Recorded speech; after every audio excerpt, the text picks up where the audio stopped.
दोस्तों एक बार फिर से मैं आपके लिए SSC selection post phase 13 notification 2025 form fill up apply online process की अपडेट लेके आ चुके हैं। कैसे आप सिलेक्शन पोस्ट के लिए जो 2423 वैकेंसीज निकली है उनके लिए अपना फॉर्म अप्लाई कर सकते हो। स्टेप बाय स्टेप कंप्लीट जानकारी आपको इस वीडियो में दी जाएगी। ऑनलाइन आवेदन करते समय आपको कोई भी ऐसी गलती या फिर मिस्टेक नहीं करनी होगी जिसको करने से आपके फॉर्म रिजेक्ट हो सकते हैं।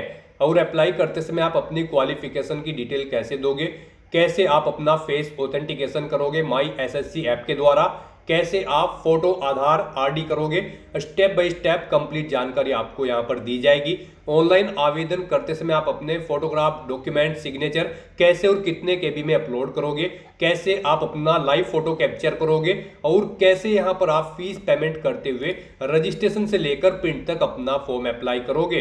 पूरी जानकारी के लिए आपको ये वीडियो शुरू से लेके एंड तक बिना स्किप किए हुए देखनी होगी। इस वीडियो को कंप्लीटली देखने पर ही आपके सभी सवाल और डाउट क्लियर होंगे।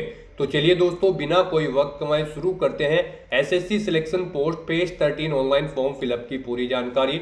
फॉर्म भरने से पहले आपको हमारी वेबसाइट आईएनडी सरकारी नौकरी के इस पेज पर विजिट करना होगा, जिसका लिंक आपको नीचे description plus first comment box में मिल जाएगा। और हमारे इस पेज पर विजिट करके आप यहां से एसएससी सिलेक्शन पोस्ट फेज 13 का ऑनलाइन फॉर्म अप्लाई कर सकते हो।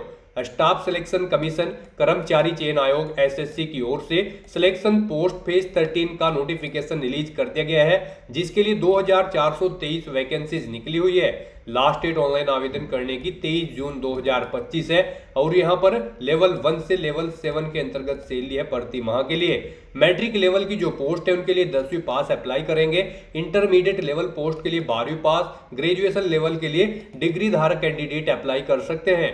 18 से 25, 27 और 30 वर्ष आपकी आयु सीमा है। जनरल ओबीसी के लिए 100 रुपये फीस है। SC/ST फीमेल ESM को फीस जमा नहीं करनी होगी। पेमेंट आप यहां पर ऑनलाइन या ऑफलाइन भी कर सकते हो। कंप्यूटर बेस्ड एग्जामिनेशन के आधार पे सिलेक्शन होगा। ऑनलाइन अप्लाई कर सकते हो, ऑल इंडिया से अप्लाई कर सकते हो। ssc.gov.in इसकी ऑफिशियल वेबसाइट है जिससे आप ऑनलाइन अप्लाई कर सकते हो।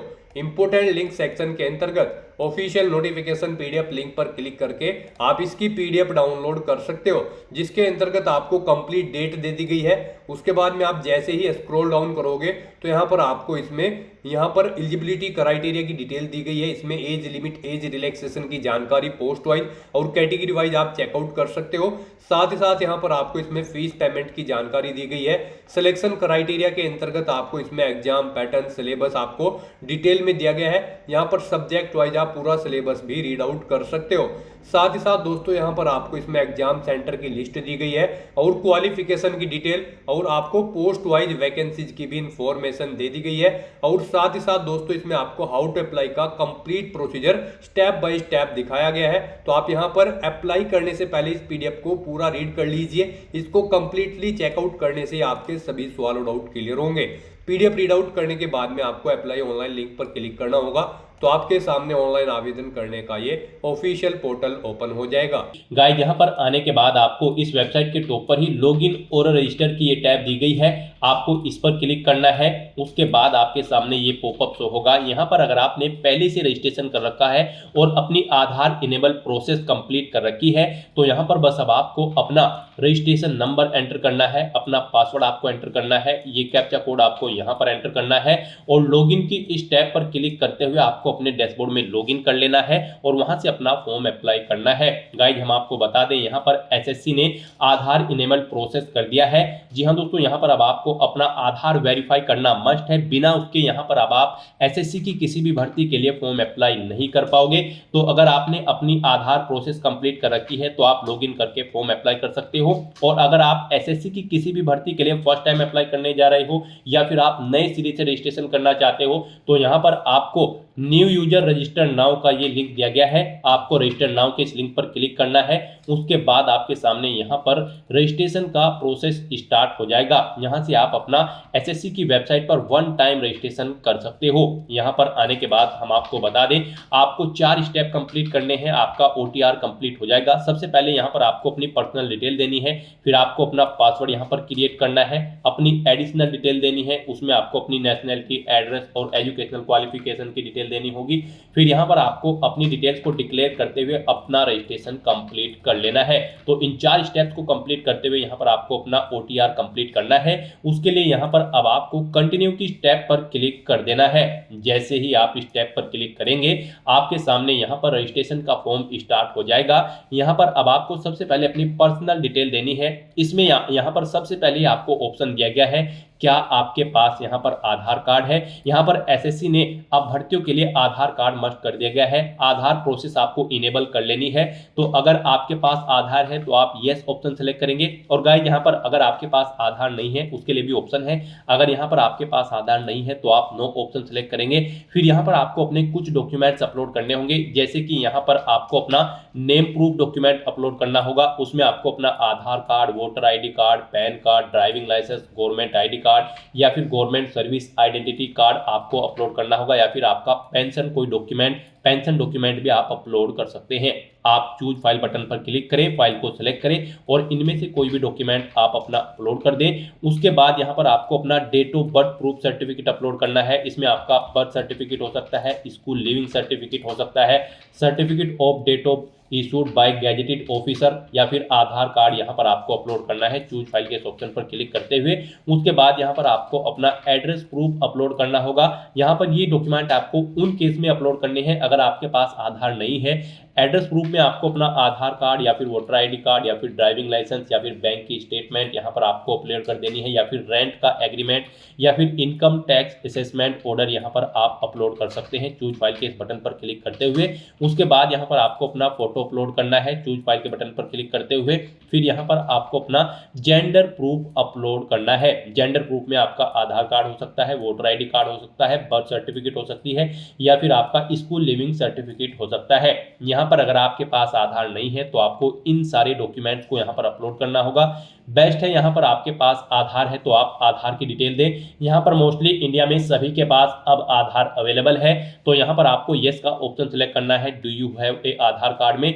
और उसके बाद यहाँ पर गाइड आपको अपना आधार नंबर यहाँ पर एंटर करना है। वही नंबर एक बार फिर से आपको एंटर करके उसे वेरीफाई कर लेना है। और फिर यहाँ पर गाइज आपको इस चेकबॉक्स को ओके करना है। इस I have state that I know objection in details को रीड करने के बाद यहाँ पर अगर आप अपना OTP सुनना चाहते हैं तो स्विच टू हिंदी या फिर इंग्लिश, जिस भी लैंग्वेज में आप चाहते हैं यहाँ पर उस पर क्लिक करके उसे स्विच कर ले। और फिर आप इस ऑप्शन पर क्लिक करते हुए, जी हाँ दोस्तों, इस माइक के ऑप्शन पर क्लिक करते हुए आप अपना OTP सुन ले और फिर उसे यहाँ पर एंटर कर दे। और गाइज यहाँ पर अगर आप सुनना नहीं चाहते हैं तो फिर यहाँ पर आपको सेंड OTP के इस ऑप्शन पर क्लिक करना है। फिर आपके रजिस्टर्ड मोबाइल नंबर पर जिससे आपका आधार लिंक है उस पर एक OTP आएगा, वो OTP आपको यहाँ पर एंटर करना है। और फिर गाइज आपको वेरीफाई OTP के ऑप्शन पर क्लिक करके अपना आधार वेरीफाई कर लेना है। फिर आपके सामने यहाँ पर शो हो जाएगा आपका आधार सक्सेसफुली वेरीफाइड हो चुका है। ग्रीन कलर में आपको वेरीफाइड का ऑप्शन यहाँ पर मिल जाएगा। उसके बाद गाइज यहाँ पर आपको अपना नाम एंटर करना है अपनी 10वीं की मार्कशीट के अकॉर्डिंग। फिर आपको वही नाम एक बार फिर से एंटर करके वेरीफाई कर लेना है। फिर आपसे पूछा गया है कि क्या आपने कभी अपना नाम चेंज किया है। अगर किया है तो आप यहाँ पर यस ऑप्शन सेलेक्ट करें और फिर वो चेंज नेम यहाँ पर आप एंटर करें। फिर उसे एक बार फिर से एंटर करके वेरीफाई कर ले। और अगर आपने अपना नाम कभी चेंज नहीं किया है तो यहाँ पर आपको नो ऑप्शन ही सिलेक्ट रहने देना है। उसके बाद यहाँ पर आपको अपना जेंडर सिलेक्ट करना है, आप मेल हो, फीमेल हो या फिर ट्रांसजेंडर, आप अपने अकॉर्डिंग ऑप्शन सेलेक्ट करें। दोबारा से अपना जेंडर सेलेक्ट करके उसे वेरीफाई कर ले। फिर यहाँ पर आपको अपनी डेट ऑफ बर्थ सेलेक्ट कर लेनी है इस कैलेंडर में से। यहाँ पर आपको अपनी ये डेट ऑफ बर्थ अपनी 10वीं की मार्कशीट के अकॉर्डिंग सेलेक्ट करनी है। वही डेट ऑफ बर्थ आपको एक बार फिर से सिलेक्ट कर लेनी है कैलेंडर में से वेरिफिकेशन के लिए। फिर यहाँ पर आपको अपने फादर का नाम एंटर करना है। उसके बाद यहाँ पर आपको अपने फादर का नाम एक बार फिर से एंटर करके उसे कंफर्म कर लेना है। फिर आप अपनी मदर का नाम एंटर करें, अपनी मदर का नाम एक बार फिर से एंटर करके उसे कंफर्म कर ले। आपके फादर और मदर का नेम भी आपकी 10वीं की मार्कशीट के अकॉर्डिंग होना चाहिए और इनके नाम से पहले मिस्टर, मिसिस, श्रीमती, लेट या फिर डॉक्टर नहीं लगाना है आपको। उसके बाद यहाँ पर आपको अपना 10वीं क्लास का एजुकेशन बोर्ड सेलेक्ट करना है, किस बोर्ड से आपने यहाँ पर अपनी 10वीं क्लास पास आउट की है। उसके बाद यहाँ पर आपको उसे दोबारा से सिलेक्ट करके कंफर्म कर लेना है जिस बोर्ड से आपने अपनी 10वीं क्लास यहाँ पर पास आउट की है। उसके बाद गाइस यहाँ पर आपको अपनी 10वीं क्लास का रोल नंबर देना है, एक बार फिर से उसे एंटर करके कंफर्म कर लेना है। फिर पासिंग ईयर आपको सिलेक्ट कर लेना है, किस ईयर में आपने अपनी 10वीं क्लास पास आउट की है। हाईएस्ट क्वालिफिकेशन क्या है आपकी, 10वीं 12वीं ग्रेजुएशन पोस्ट ग्रेजुएशन, आप अपने अकॉर्डिंग यहाँ पर ऑप्शन सेलेक्ट करें। फिर यहाँ पर आप दोबारा से अपनी हायर क्वालिफिकेशन सेलेक्ट करें। उसके बाद यहाँ पर आपको अपना मोबाइल नंबर और ईमेल आईडी एंटर करनी है और इन्हें यहाँ पर आपको वेरीफाई कर लेना है। इनके सामने आपको सेंड ओटीपी का ऑप्शन दिया गया है, आप सेंड ओटीपी के ऑप्शन पर क्लिक करें। उसके बाद आपके रजिस्टर्ड मोबाइल नंबर और ईमेल आईडी पर ओटीपी आएंगे। वो ओटीपी आप यहाँ पर एंटर करके अपने मोबाइल नंबर और ईमेल आईडी को वेरीफाई कर लें और उसके बाद गाइस यहाँ पर आप सेव एंड नेक्स्ट के इस ऑप्शन पर क्लिक कर दें। इस तरह से यहाँ पर आपकी पर्सनल डिटेल सक्सेसफुली सेव हो जाएगी। उसके बाद यहाँ पर आपको एक रजिस्ट्रेशन नंबर प्रोवाइड करा दिया गया है। यह रजिस्ट्रेशन नंबर आपको केयरफुली नोट डाउन करके रख लेना है फ्यूचर यूज के लिए। यह रजिस्ट्रेशन नंबर आपकी रजिस्टर्ड मोबाइल नंबर और ईमेल आईडी पर भी सबमिट कर दिया गया है, तो आप इसे केयरफुली नोट डाउन करके रखें फ्यूचर यूज के लिए। और यहाँ पर अब आपको कंटिन्यू के इस ऑप्शन पर क्लिक कर देना है। नेक्स्ट आपके सामने कुछ इस तरह से इंटरफेस ओपन होगा। अब यहाँ पर आपको जो रजिस्ट्रेशन नंबर मिला है वो रजिस्ट्रेशन नंबर आपको एंटर करना है। उस रजिस्ट्रेशन नंबर के साथ साथ ही आपकी ईमेल आईडी और मोबाइल नंबर पर एक पासवर्ड भी आया होगा, वो पासवर्ड यहाँ पर आपको एंटर करना है। उसके बाद आपको ये कैप्चा कोड यहाँ पर एंटर करना है और फिर गाइस यहाँ पर आपको साइन इन के इस ऑप्शन पर क्लिक कर देना है। नेक्स्ट यहाँ पर आपको अपना पासवर्ड चेंज करना है। यहाँ पर अब आपको सबसे पहले अपना ओल्ड पासवर्ड एंटर करना है, वो वाला पासवर्ड जो आपके रजिस्टर्ड मोबाइल नंबर और ईमेल आईडी पर आया है आपके रजिस्ट्रेशन नंबर के साथ। और उसके बाद यहाँ पर आपको अपना नया पासवर्ड क्रिएट करना है। यहाँ पर इस पासवर्ड को क्रिएट करने के लिए आपको गाइडलाइन दी गई है। आपका पासवर्ड कम से कम 8 कैरेक्टर का होना चाहिए और ये अल्फा न्यूमेरिक फॉर्मेट में होना चाहिए। मींस आपके पासवर्ड में कम से कम एक अपर केस कैरेक्टर, एक लोअर केस कैरेक्टर, एक इंटीजर नंबर, एक स्पेशल कैरेक्टर जैसे कि @ या फिर डॉलर होना चाहिए। तो इस फॉर्मेट में यहाँ पर आपको अपना पासवर्ड क्रिएट करना है। वही पासवर्ड आपको कंफर्म पासवर्ड फील्ड में एंटर करना है। उसके बाद यहाँ पर आपको एक सिक्योरिटी क्वेश्चन सेलेक्ट करना है। यहाँ पर आप कोई भी सिक्योरिटी क्वेश्चन सेलेक्ट करें, उसका आंसर दें। फिर यहाँ पर आप दूसरा सिक्योरिटी क्वेश्चन सेलेक्ट करें और फिर उसका आंसर यहाँ पर आप दें और उसके बाद गाइस यहाँ पर आप सेव एंड नेक्स्ट के इस ऑप्शन पर क्लिक कर दें। इस तरह से यहाँ पर आपका पासवर्ड चेंज हो जाएगा। फिर आपके सामने कुछ इस तरह से इंटरफेस ओपन होगा। अब यहाँ पर आपको दोबारा से अपना रजिस्ट्रेशन नंबर एंटर करना है, अपना पासवर्ड आपको एंटर करना है। नया पासवर्ड जो आपने चेंज किया है वो पासवर्ड यहाँ पर आपको एंटर करना है। ये कैप्चा कोड आपको यहाँ पर एंटर करना है और उसके बाद गाइस आपको लॉगिन के इस ऑप्शन पर क्लिक कर देना है। लॉगिन करने के बाद अब यहाँ पर आपको अपनी एडिशनल डिटेल्स प्रोवाइड करानी है। सबसे पहले यहाँ पर आपको अपनी कैटेगरी सिलेक्ट कर लेनी है, किस कैटेगरी से आप बिलोंग करते हैं। फिर यहाँ पर आपको अपनी कैटेगरी दोबारा से सिलेक्ट करके उसे वेरीफाई कर लेना है। फिर आपको अपनी नेशनलिटी यहाँ पर सिलेक्ट कर लेनी है। यहाँ पर सिटीजन ऑफ इंडिया अगर आप इंडिया से हैं। उसके बाद अगर आप नेपाल, भूटान या फिर टाइबेटियन हैं तो यहाँ पर आप अपने अकॉर्डिंग ऑप्शन सेलेक्ट करें। यहाँ पर अगर आप अदर कंट्री से हैं तो फिर यहाँ पर आपको अपनी नेशनलिटी की डिटेल देनी है और अगर आप इंडिया से हैं तो यहाँ पर आप इंडिया सेलेक्ट करें, फिर आपको ये डिटेल नहीं देनी है।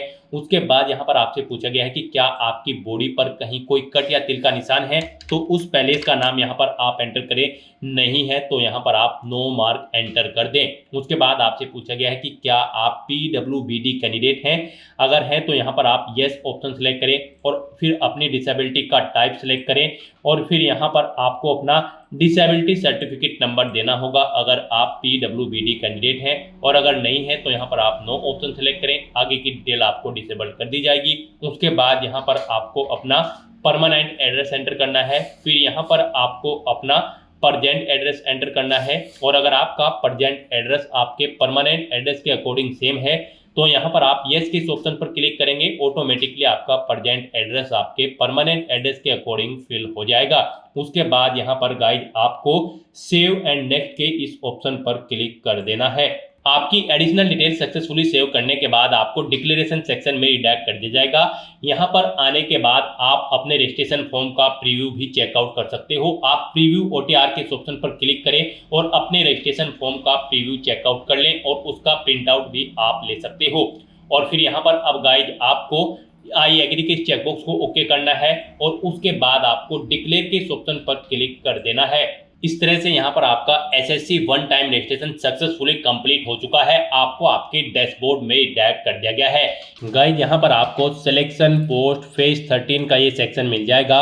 यहाँ पर आप चेकआउट कर सकते हो आपका फॉर्म 2 जून 2025 से स्टार्ट हुआ है। लास्ट डेट 23 जून 2025 है। यहाँ पर आप फीस पेमेंट की डेट भी चेकआउट कर सकते हो। 24/6/2025 तक आप अपना फीस पेमेंट कर सकते हो। एप्लीकेशन फॉर्म में करेक्शन अगर आप करना चाहोगे तो फिर उसके लिए विंडो ओपन आपकी 28/6/2025 से 30/6/2025 के बीच में होगी। आप करेक्शन भी कर सकते हो। तो यहाँ पर आपको सिलेक्शन पोस्ट पेज 13 के सेक्शन में आने के बाद अप्लाई की इस टैब पर क्लिक करके अपना फॉर्म अप्लाई करना है एसएससी सिलेक्शन पोस्ट फेज 13 का। तो आप इस पर क्लिक करें अप्लाई की टैब पर। फिर यहाँ पर आपको कुछ जनरल इंस्ट्रक्शंस प्रोवाइड कराए गए हैं, आपको इन्हें केयरफुली रीड कर लेना है। पेज को नीचे स्क्रॉल डाउन करना है और उसके बाद यहाँ पर आपको फिल फॉर्म के इस ऑप्शन पर क्लिक कर देना है। नेक्स्ट आपके सामने कुछ इस तरह से इंटरफेस शो होगा। यहाँ पर आपको आपकी पर्सनल डिटेल शो कर दी गई है। ये नॉन एडिटेबल है, आप इसे एडिट नहीं कर सकते हो। ये डिटेल आपके रजिस्ट्रेशन से फैच कर ली गई है। रजिस्ट्रेशन टाइम पे आपने जो अपनी पर्सनल डिटेल प्रोवाइड कराई थी उसे यहाँ पर आपको शो कर दिया गया है। आपको सभी डिटेल्स चेक करनी है। पेज को नीचे स्क्रॉल डाउन करना है और नेक्स्ट के इस ऑप्शन पर क्लिक कर देना है। नेक्स्ट यहाँ पर आपको अपनी एडिशनल इन्फॉर्मेशन देनी है। यहाँ पर आपसे पूछा गया है कि क्या आप ईएक्स सर्विसमैन हैं या फिर आर्म फोर्स में आप सर्विस करते हैं। अगर करते हैं तो आप यहाँ पर यस ऑप्शन सेलेक्ट करें और फिर उसकी डिटेल दें, जैसे कि यहाँ पर आपको ज्वाइनिंग डेट देनी होगी आर्म फोर्सेस की। और उसके बाद यहाँ पर अगर आप जॉब छोड़ चुके हैं, डिस्चार्ज डेट यहाँ पर आपको देनी होगी, कब आपने जॉब छोड़ी है। लेंथ ऑफ सर्विस आपकी इन डेट के अकॉर्डिंग कैलकुलेट करके आपको शो कर दी जाएगी। और यहाँ पर इस तरह से आपको अपनी डिटेल देनी है। डेट ऑफ ज्वाइनिंग देनी है सिविल पोस्ट की, अगर आप सिविल पोस्ट पर कार्यरत थे। और अगर आप ईएक्स सर्विसमैन नहीं है, आपको यहाँ पर नो ऑप्शन सेलेक्ट करना है, आगे की डिटेल नहीं देनी है। फिर आपसे पूछा गया कि क्या आप गवर्नमेंट एम्प्लॉय है, सेंट्रल गवर्नमेंट या फिर स्टेट गवर्नमेंट के। अगर है तो यहाँ पर आप यस ऑप्शन सेलेक्ट करें और फिर आप नेम ऑफ द मिनिस्ट्री या फिर डिपार्टमेंट या ऑर्गेनाइजेशन दें जहाँ पर आप कार्यरत थे। और अगर आप गवर्नमेंट एम्प्लॉय नहीं है तो यहाँ पर आपको नो ऑप्शन सेलेक्ट करना है। इस तरह से अपनी एडिशनल इन्फॉर्मेशन प्रोवाइड कराने के बाद फिर आपको यहाँ पर गाइड सेव एंड नेक्स्ट के इस ऑप्शन पर क्लिक कर देना है। नेक्स्ट यहाँ पर आपको अपने एग्जाम सेंटर सेलेक्ट करने हैं। यहाँ पर आपको 3 चॉइसेस दी गई हैं, आप अपनी चॉइस के अकॉर्डिंग यहाँ पर 3 एग्जाम सेंटर सेलेक्ट करें। जिसे आप फर्स्ट नंबर पर प्रेफरेंस देना चाहते हैं उसे यहाँ पर आप फर्स्ट नंबर पर सेलेक्ट करें। जिसे सेकंड और थर्ड पर रखना चाहते हैं उसे यहाँ पर आप सेकंड और थर्ड पर सेलेक्ट कर ले। फिर यहाँ पर आपसे पूछा गया है कि क्या आप person with benchmark disability candidate है और आपकी डिसेबिलिटी 40% से अबव है।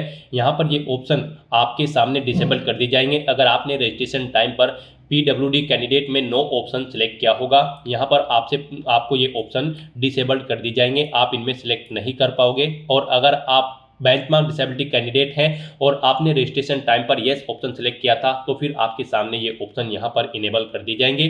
फिर यहाँ पर आपसे फिजिकल लिमिटेशन के बारे में पूछा गया है। इसके बारे में आप पारा 9.2 और 9.3 से रीड कर सकते हो। अगर हैं तो आप येस करेंगे और फिर यहाँ पर आप अपना सर्टिफिकेट अपलोड करेंगे फिजिकल लिमिटेशन का। नहीं है तो आप नो ऑप्शन सेलेक्ट करेंगे। उसके बाद यहाँ पर अगर आपको स्क्राइब की जरूरत है, ये भी ऑप्शन आपके सामने इनेबल या डिसेबल होगा। जब आपने यहाँ पर रजिस्ट्रेशन टाइम पर डिटेल दी थी वहां पर आपसे पूछा गया था कि क्या आपको स्क्राइब की जरूरत है। अगर वहां पर आपने नो ऑप्शन सेलेक्ट किया होगा तो यहाँ पर आपको ये ऑप्शन डिसेबल कर दिया जाएगा। यस किया होगा तो फिर यहाँ पर आपको यस ऑप्शन सेलेक्ट करने का ऑप्शन मिल जाएगा। इस तरह से अपने डिटेल यहाँ पर फिल करने के बाद फिर आपको सेव एंड नेक्स्ट के इस ऑप्शन पर क्लिक कर देना है। नेक्स्ट यहाँ पर आपको अपनी पोस्ट की डिटेल प्रोवाइड करानी है। यहाँ पर आपको रीजन सेलेक्ट करना है, जिस रीजन में आप पोस्ट के लिए अप्लाई करना चाहते हैं। उसके बाद यहाँ पर आपको पोस्ट कोड सेलेक्ट करना है, जिस पोस्ट के लिए आप अप्लाई करना चाहते हैं। फिर यहाँ पर आपको आपकी पोस्ट का नाम आपके इस पोस्ट कोड के अकॉर्डिंग शो कर दिया जाएगा। ये पोस्ट कोड और पोस्ट के नाम की डिटेल्स आप ऑफिशियल नोटिफिकेशन में से चेकआउट कर सकते हो। यहाँ पर ऑफिशियल नोटिफिकेशन में आप एनेक्जर 3 में आकर चेकआउट कर सकते हो। यहाँ पर आपको रीजन का नाम दिया गया है, पोस्ट का कैटेगरी नंबर दिया गया है यानी कि पोस्ट कोड। फिर यहाँ पर आपको पोस्ट का नाम दिया गया है। यहाँ पर आपका पोस्ट कोड ये रहेगा, पोस्ट कैटेगरी नंबर। फिर आपको डिपार्टमेंट का नाम दिया गया है, किस डिपार्टमेंट में ये पोस्ट निकली है। आयु सीमा कितनी है वो बता दी गई है, कितनी सैलरी आपको दी जाएगी, क्या यहाँ पर आपकी क्वालिफिकेशन होनी चाहिए इस पोस्ट के लिए, कौन सी कैटेगरी के लिए कितनी नंबर ऑफ वैकेंसीज है। ये पूरी डिटेल यहाँ पर आपको ऑफिशियल नोटिफिकेशन में दे दी गई है। यहाँ से आप पूरी डिटेल चेकआउट करें और उसके अकॉर्डिंग यहाँ पर आप अपना रीजन सेलेक्ट करें और फिर यहाँ पर आप पोस्ट कोड सेलेक्ट करें। उसके अकॉर्डिंग यहाँ पर आपको पोस्ट का नाम शो कर दिया जाएगा। फिर आपको यहाँ पर आपकी क्वालिफिकेशन भी इस पोस्ट के अकॉर्डिंग शो कर दी जाएगी जो रिक्वायर्ड है। फिर यहाँ पर आपको अपनी कैंडिडेट की क्वालिफिकेशन देनी है। यहाँ पर आपको अपनी हाईएस्ट क्वालिफिकेशन सेलेक्ट करनी है, यानी कि अगर आपने ग्रेजुएशन या फिर पोस्ट ग्रेजुएशन कर रखी है तो वो यहाँ पर आपको सेलेक्ट करना होगा। हाँ, 10वीं या फिर 12वीं कर रखी है तो वो आपको सेलेक्ट कर लेनी होगी। तो यहाँ पर आपको अपनी हाईएस्ट क्वालिफिकेशन सेलेक्ट कर लेनी है। फिर यहाँ पर indicate detail of any other educational qualification relevant to the post if required by you. यहाँ पर आप डिटेल दे सकते हैं, अगर आपके पास इस पोस्ट से रिलेटेड कोई और एजुकेशनल क्वालिफिकेशन है तो उसकी डिटेल यहाँ पर आप दे सकते हैं, और नहीं देना चाहते हैं तो आप इस कॉलम को खाली छोड़ सकते हैं। फिर यहाँ पर आपको इसेंशियल क्वालिफिकेशन बता दी गई है। आपने जो पोस्ट ऊपर सेलेक्ट की है पोस्ट कोड के अकॉर्डिंग, उसकी जो भी इसेंशियल क्वालिफिकेशन होगी वो यहाँ पर आपको शो कर दी जाएगी। फिर यहाँ पर आपसे पूछा गया है कि यहाँ पर आपको read the above post related requirement. आपने जो ऊपर पोस्ट सेलेक्ट की है उसके लिए जो रिक्वायरमेंट्स है आप उसे फुलफिल करते हैं, यानी कि आप उसको कंप्लीट करते हैं, तो आपको चेकबॉक्स को ओके कर देना है, यानी कि ये क्वालिफिकेशन आपके पास है। फिर यहाँ पर आपसे पूछा गया है कि क्या आपके पास रिक्वायर्ड इसेंशियल क्वालिफिकेशन है जिस पोस्ट के लिए आप अप्लाई करने जा रहे हो, तो यहाँ पर आपको येस ऑप्शन सेलेक्ट करना है।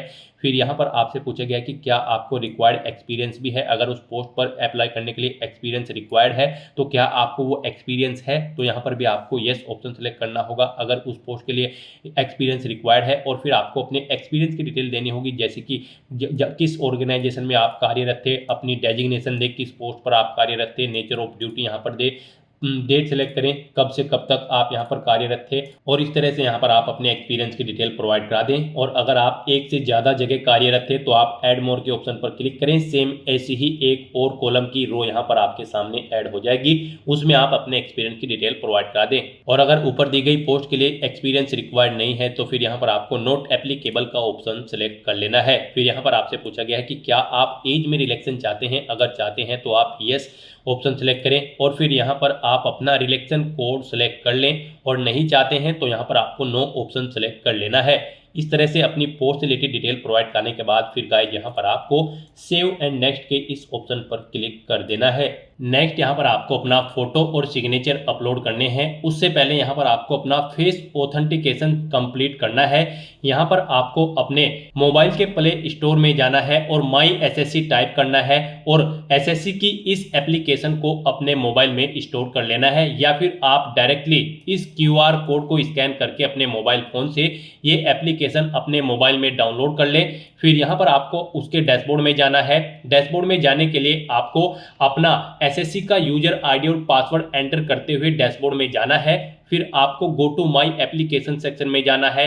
फिर आपको कंटिन्यू बटन पर क्लिक करना है। फिर यहाँ पर आपको आधार ऑथेंटिकेशन वेरिफिकेशन के पेज पर जाना है, नेक्स्ट ऑप्शन पर क्लिक करते हुए, और फिर यहाँ पर आपको अपना फेस ऑथेंटिकेट कर लेना है। आपको यहाँ पर आधार फेस आरडी एप्लीकेशन भी डाउनलोड करनी होगी अपने मोबाइल फोन में, और वहां से आपको अपना फेस ऑथेंटिकेट कर लेना है, यानी कि यहाँ पर उसी कैंडिडेट का फेस कैप्चर होगा जिसका आधार होगा। इस तरह से यहाँ पर आपको अपना फेस ऑथेंटिकेट कर लेना है, और उसके बाद यहाँ पर आपको अपना लाइव फोटो कैप्चर करना है। ये आप अपने उसी एप्लीकेशन के थ्रू भी कैप्चर कर सकते हैं, या फिर आप अपने कंप्यूटर से अपने वेब कैमरा के थ्रू आप अपना लाइव फोटो कैप्चर कर सकते हैं। आपको वहाँ पर एप्लीकेशन में भी ऑप्शन मिल जाएगा, आप उसी एप्लीकेशन के थ्रू भी आप अपना लाइव फोटो यहाँ पर कैप्चर कर सकते हैं माई एसएससी की एप्लीकेशन के थ्रू। यहाँ पर लाइव फोटो कैप्चर करते समय आपको कुछ चीज़ों का ध्यान रखना है। जहाँ पर आप अपना लाइव फोटो कैप्चर करेंगे वहाँ पर प्रॉपर वे में लाइट होनी चाहिए और प्लेन बैकग्राउंड आपका होना चाहिए। फोटो कैप्चर करते समय आपकी आंखें कैमरा की तरफ होनी चाहिए, बिल्कुल सीधा आपको देखना है। और यहाँ पर जब आप अपना फोटो कैप्चर करेंगे तो रेड कलर के रेक्टेंगल एरिया में आपका फेस बिल्कुल बीचों बीच होना चाहिए। और आप फोटो कैप्चर करते समय अपने सर पर कोई टोपी या फिर मास्क या फिर आंखों पर चश्मा नहीं पहनेंगे, और यहाँ पर आप अपने ईयरफोन भी नहीं लगाएंगे अपने कानों पर या अन्य डिवाइस जब आप अपना फोटो कैप्चर करेंगे, अदरवाइज यहाँ पर आपका फोटो रिजेक्ट कर दिया जाएगा और आपका फॉर्म भी रिजेक्ट हो सकता है। इस तरह से यहाँ पर आपको कैप्चर लाइव फोटो के ऑप्शन पर क्लिक करके अपना लाइव फोटो कैप्चर कर लेना है। उसके बाद यहाँ पर आपको अपने सिग्नेचर अपलोड करने हैं।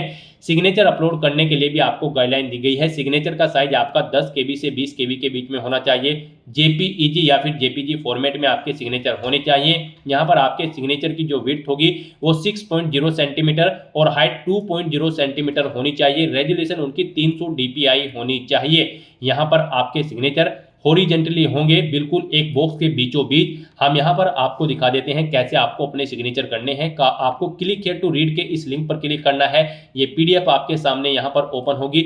इस बॉक्स में कुछ इस तरह से आपको अपने सिग्नेचर करने होंगे। यहाँ से आप चेकआउट कर सकते हो। इस तरह के सिग्नेचर आपके एक्सेप्टेबल होंगे और इस तरह के सिग्नेचर यहाँ पर आपके एक्सेप्टेबल नहीं होंगे। यहाँ पर आपको एग्जाम्पल दिया गया है, इन्हें आप चेकआउट कर सकते हैं। तो इस फॉर्मेट में यहाँ पर आपको अपने सिग्नेचर करने हैं और अपने सिग्नेचर को यहाँ पर आपको अपलोड कर देना है। उसके लिए आपको अपलोड सिग्नेचर की इस टैब पर क्लिक करना है, फाइल को सिलेक्ट कर लेना है और अपने सिग्नेचर को यहाँ पर आपको अपलोड कर देना है। और फिर गाइस यहाँ पर आपको सेव एंड नेक्स्ट के इस ऑप्शन पर क्लिक कर देना है। नेक्स्ट आपको आपके एप्लीकेशन फॉर्म का पूरा प्रीव्यू शो कर दिया गया है। आपको सभी डिटेल्स केयरफुली चेकआउट करनी है। आप जिस सेक्शन में एडिट करना चाहते हैं, अगर कोई मिस्टेक है तो आप एडिट कर सकते हैं, या फिर गाइस यहाँ पर आप गो बैक के इस ऑप्शन पर क्लिक करके भी एडिट कर सकते हैं। और अगर सभी चीजें ओके हैं तो बस यहाँ पर अब आपको सेव एंड नेक्स्ट के इस ऑप्शन पर क्लिक कर देना है। नेक्स्ट आपके सामने डिक्लेरेशन सेक्शन ओपन हो जाएगा। अब यहाँ पर आपको आई एग्री के इस चेकबॉक्स को ओके करना है। ये कैप्चा कोड आपको यहाँ पर एंटर करना है और फिर गाइज आपको सबमिट के इस ऑप्शन पर क्लिक कर देना है। नेक्स्ट आपके सामने कुछ इस तरह से इंटरफेस शो होगा। यहाँ पर आपका एप्लीकेशन फॉर्म सक्सेसफुली सबमिट हो चुका है। आप यहाँ पर मैसेज चेकआउट कर सकते हो। यहाँ पर अब आप प्रिंट एप्लीकेशन के इस ऑप्शन पर क्लिक करके अपने एप्लीकेशन फॉर्म का एक हार्ड कॉपी प्रिंट आउट ले सकते हो, फ्यूचर यूज के लिए, फ्यूचर रेफरेंस के लिए। गाइस यहाँ पर अगर आप रिजर्व कैटेगरी से बिलोंग करते हैं तो फिर यहाँ पर आपको कोई फीस जमा नहीं करानी है। और अगर आप यहाँ पर जनरल ओबीसी कैंडिडेट है, अनरिजर्व कैटेगरी कैंडिडेट है, तो फिर यहाँ पर आपको 100 रुपये फीस के रूप में जमा कराने होंगे, जो कि आप डेबिट कार्ड, क्रेडिट कार्ड या फिर नेट बैंकिंग के माध्यम से या फिर यूपीआई के माध्यम से जमा करा सकते हो। उसके बाद यहाँ पर आपका फॉर्म सबमिट होगा और फिर आप अपने एप्लीकेशन फॉर्म का प्रिंट आउट ले लेंगे। तो यहाँ पर अब आपका फॉर्म सबमिट हो चुका है। अगर आप रिजर्व कैटेगरी से बिलोंग करते हैं तो अब यहाँ पर आप गो टू डैशबोर्ड के इस टैब पर क्लिक करके अपने डैशबोर्ड में जाकर चेकआउट कर सकते हो कि आपका एप्लीकेशन फॉर्म सक्सेसफुली सबमिट हो चुका है या फिर नहीं। आपको आपके फॉर्म का स्टेटस आपके डैशबोर्ड में शो कर दिया जाएगा। अपने डैशबोर्ड में आकर आप यहाँ पर एप्लीकेशन स्टेटस के इस लिंक पर क्लिक करके अपने एप्लीकेशन फॉर्म का स्टेटस चेकआउट कर सकते हो कि वो सक्सेसफुली सबमिट हो चुका है या फिर नहीं। और यहाँ से भी आप गाइड प्रिंट के इस ऑप्शन पर क्लिक करके अपने एप्लीकेशन फॉर्म का एक हार्ड कॉपी प्रिंट आउट ले सकते हो, फ्यूचर यूज के लिए, फ्यूचर रेफरेंस के लिए। तो दोस्तों ऐसे आप एसएससी सिलेक्शन पोस्ट फेज 13 के 2423 खाली पदों को भरने के लिए अपने फॉर्म अप्लाई कर सकते हो बिना कोई मिस्टेक किए हुए। आज की इस वीडियो में बस इतना ही। आई होप ये वीडियो आपको पसंद आई होगी। अगर पसंद आई हो तो इसे लाइक और शेयर करें। चैनल पर नए हो तो इसे सब्सक्राइब कर लें।